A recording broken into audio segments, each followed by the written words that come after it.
Buenas tardes, estudiantes de décimo. En este video les voy a explicar de manera general las partes internas de una CPU que corresponde al tema de electrónica digital aplicaciones. Vamos a enfocarnos más que todo en el computador. La información que les voy a comentar a continuación es de manera general y está todavía incompleta porque se las voy a tratar en dos clases. Luego de que las hablemos de forma general, voy a tomar una clase para hablar de cada elemento más a fondo. Es decir, una clase para hablar del procesador, una clase para hablar de la memoria RAM, así etcétera, hasta que terminemos de hablar de todos los componentes internos. No siendo más, les dejé las guías en la página de Facebook, tanto de emprendimiento como de informática, y pues hago este video para explicarles más que todo la temática que vamos a tratar. Entonces, como les dije, aquí voy a hablarles de manera general sobre unos componentes de la CPU. Empezamos. Entonces, miren, ustedes todos conocen que es un ordenador, que es una PC. Vamos a hablar más que todo de un ordenador de escritorio, no uno portátil como los que hemos trabajado en clase. Entonces, la CPU como tal, pues es el componente donde está el corazón del computador, donde están todas las conexiones para sus periféricos. Si recuerdan la clase de tipos de conexiones, ahí hablamos de varios conectores que tiene una CPU. Como todos saben, en el computador ustedes pueden hacer muchas cosas, pueden trabajar en Word, Excel, PowerPoint, pueden incluso jugar, ver películas, escuchar música, etcétera, etcétera. Tiene muchísimas aplicaciones para poder hacer. Pero ¿cómo funciona todo esto? Pues gracias a diferentes componentes que tiene esa máquina o ese equipo de cómputo, porque no es más que electrónica aplicada a ese equipo. Entonces, el primer componente que nosotros vamos a tratar es el siguiente, el procesador. Si ustedes pueden ver acá en esta imagen que les estoy mostrando, este es un procesador. El tema de un procesador o microprocesador es muy extenso, voy a hablarlo de manera general. Entonces, aquí en la definición corta, digamos, concentrémonos en estas dos líneas, que es lo que más me interesa. Es un circuito electrónico que actúa como el cerebro lógico y aritmético de la computadora. Cuando nosotros empezamos el año, yo les empecé explicando algo que se llama operaciones binarias. En el caso de ustedes vimos lo que era la suma, la resta, y hablamos también un poquito de la multiplicación binaria. Todas las operaciones lógico-matemáticas que realiza un computador se hacen en este lenguaje, y este es el aparato o el componente encargado de realizar todos esos cálculos por segundo.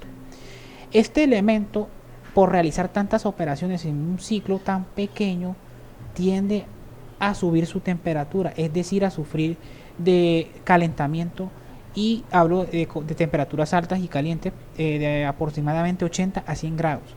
Para eso poseen algo que se llama perdón, para eso poseen algo que se llama refrigeración por disipadores y por extractores.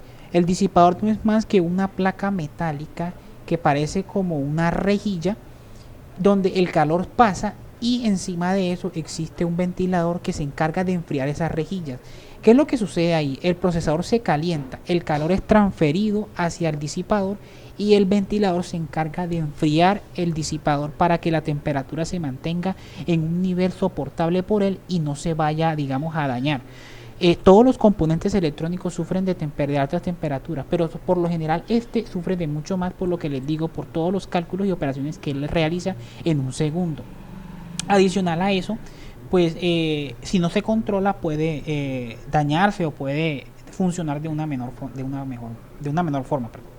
Los procesadores se leen en una unidad que se llama frecuencia, y los hay de diferentes marcas. Las más conocidas en el mundo de la computación son Intel y AMD. También están los procesadores de dispositivos móviles como celulares y tablets, pero nos vamos a concentrar más que todo en los de equipos de cómputo. Como les digo, existen dos, AMD e Intel.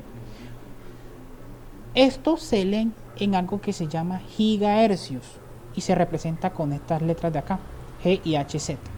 Entonces nosotros vemos comúnmente, por ejemplo, procesadores de 2 GHz, procesadores de 3 GHz. Les voy a hacer un ejemplo con mi computador personal en estos momentos para que ustedes observen lo que les quiero decir. Entonces miren, acá podemos ver el procesador. Entonces miren, el procesador es un Intel Core i3 de octava generación que funciona a 2,1 GHz. Eso es el procesador de un computador.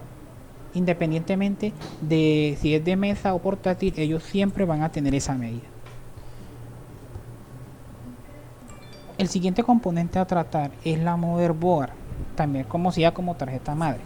En la motherboard es donde se conectan o se usan todos los componentes internos del computador: el procesador, la memoria RAM, la tarjeta gráfica, las conexiones de energía. Todo se conecta en esa tarjeta madre. Sin esa tarjeta madre el equipo no funcionaría.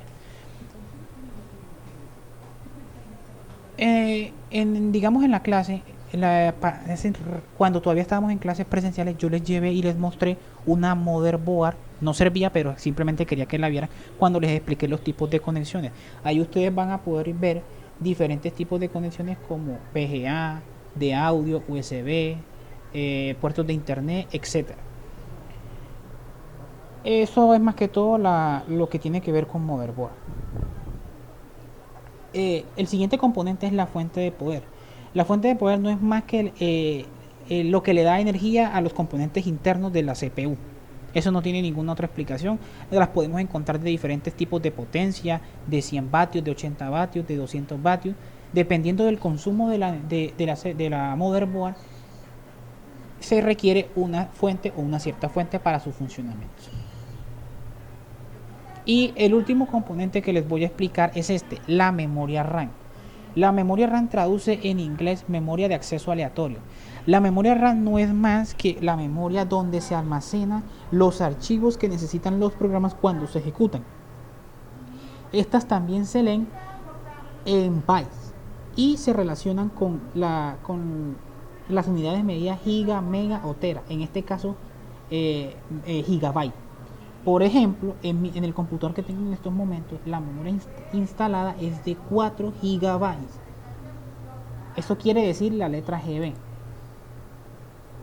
Esta memoria solo mantiene información cuando el equipo está energizado. Automáticamente, cuando el equipo es apagado, lo que estaba contenido en la memoria se elimina y queda la memoria completamente en blanco. Estas memorias son únicamente para el almacenamiento de archivos que necesiten los programas para ser ejecutados. No se debe confundir con la memoria ROM. La memoria ROM es la que ustedes conocen como memoria interna. Esta ustedes la pueden ver más que todo en los celulares, por ejemplo, que es de 16 GB, que es de 32 GB. Esa es una memoria ROM y es una memoria interna. Las motherboard tienen una memoria interna pequeña, que es donde se almacena un programa que se llama la BIOS, que es el programa más básico para el funcionamiento del equipo. Pero eso es otro tema que lo vamos a tratar más adelante. Eso sería lo pertinente a esta clase. La guía, como les comenté, de estudio ya se subió a la página de Facebook. Ustedes deben transcribir esta lección a sus cuadernos y enviar la evidencia a mi WhatsApp para su calificación. Espero que hayan entendido, que tengan un excelente día. Hasta luego.